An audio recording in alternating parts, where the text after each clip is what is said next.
여러분의 스마트폰, 지금 타고 계신 전기차, 그리고 국가 안보를 책임지는 미사일과 전투기까지. 이 모든 첨단 문명의 심장에는 아주 희귀한 돌덩이, 히토류가 들어있습니다. 그런데 만약 이 자원을 쥔 누군가가 오늘부터 너희에겐 단 1g도 팔지 않겠다라고 선언한다면 어떤 일이 벌어질까요? 단순한 상상이 아닙니다. 2026년 2월 현재 대한민국과 전 세계는 그 공포가 현실이 된 자원계엄령 시대를 살고 있습니다. 오늘 우리가 파헤칠 진실은 바로 이것입니다. 미국이 주도하고 한국이 의장국을 맡은 55개국 히토류 동맹, 포지FORG 이니셔티브의 탄생. 그리고 그 이면에 숨겨진 중국의 치명적인 반격과 우리가 치러야 할 대가입니다. 지난 2월 4일 워싱턴 DC에서 들려온 소식은 전 세계 경제계에 큰 충격을 주었습니다. 트럼프 행정부가 기존의 핵심 광물 안보 파트너십 MSP를 해체하고 무려 55개국이 참여하는 초강력 자원 블록 포지FORG를 공식 출범시킨 겁니다. 더 놀라운 사실은 이 거대한 동맹의 첫 번째 의장국으로 대한민국이 선출되었다는 점입니다. 겉보기엔 우리가 글로벌 공급망의 주도권을 잡은 것처럼 보입니다. 중국 의존도 0%에 도전하겠다는 정부의 발표는 용기 있게 들리기까지 하죠. 하지만 여러분, 여기서 우리는 냉정하게 질문을 던져야 합니다. 왜 미국은 하필 지금 55개국이나 끌어모았을까요? 그리고 왜 하필 중국의 바로 옆집에 사는 한국을 방패막이나 다름없는 의장국 자리에 앉혔을까요? 사건의 발단은 작년 4월로 거슬러 올라갑니다.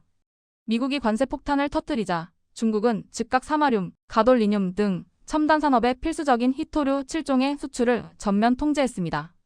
결과는 처참했습니다. 일본은 지난달 히토류 자석 수급이 끊기며 자동차 공장 라인이 멈춰섰고 우리 기업들도 재고 바닥을 드러내며 6개월 비축량에만 의지하는 시한부 선고를 받은 상태입니다. 미국이 내놓은 대응책은 이른바 프로젝트 볼트입니다. 120억 달러라는 천문학적인 돈을 쏟아부어 미국 내에 거대한 전략 자원 비축구를 만들고 동맹국들과 함께 중국을 공급망에서 완전히 도려내겠다는 계획이죠. 한국은 이 위험한 작전의 현장 지휘관 역할을 맡게 된 겁니다.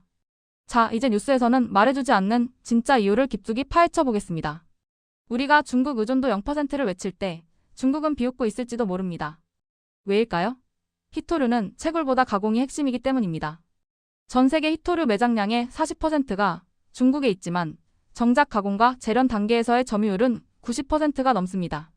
땅에서 돌을 캐는 건 호주나 아프리카에서 할 수 있지만 그 돌에서 불순물을 제거하고 산업용 자석으로 만드는 기술과 설비는 오직 중국만이 압도적으로 보유하고 있습니다. 우리가 55개국 동맹을 맺고 베트남, 카자흐스탄에서 광산을 판다 해도 결국 그 원석을 깨끗하게 씻어낼 공장이 없다면 무용지물입니다.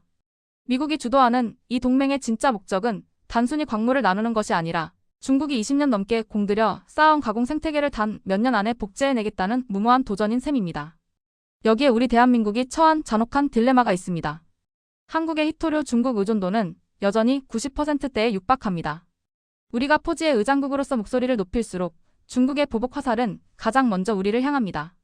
이미 중국은 일본에 했던 것처럼 한국행 히토류 물량을 조절하며 우리 반도체와 배터리 기업들의 목을 죄기 시작했습니다.